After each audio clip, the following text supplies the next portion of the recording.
Nandito na tayo eh.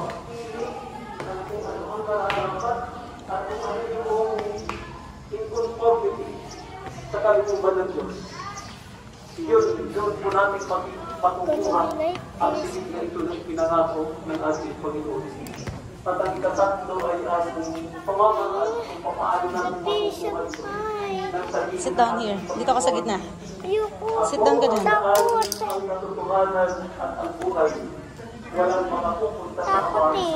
Pupunta ako sa gilid. Tapos matatao. Dito ka lang. Stay ka. Ayoko. sa kanyang pagiging daan, sa kanyang pagiging katotohanan, sa kanyang pagiging buhay. Makukuha po natin ang pinangako ng Diyos at hindi po tayo mababalita kung ating tatanggapin ang ating Panginoon bilang daan, bilang katotohanan at bilang buhay na nagbibigay sa ating ating buhay. Kaya nga kung ilusinday po natin ito sa kasabihan patungkol sa pagkakaiba ng liwanag at ng iban. Babano tayo, ma? Dito ka kasi. Stay ka dito.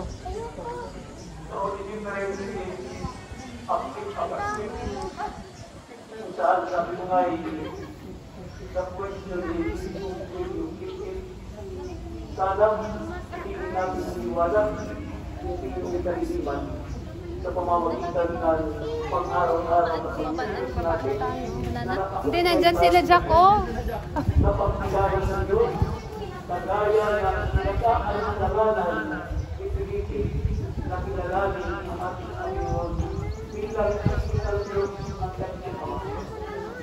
Sabi nga ng isang panunulat, huwag natin pag-iwalayin ang Ama, Anak at Espiritu Santo dahil isa silang Diyos sa pagkukusan ito na subalit maliwanag na pinakita sa atin ngayon ng ating Panginoon nung sabihin niya, ang ginagawa ko'y hindi sagad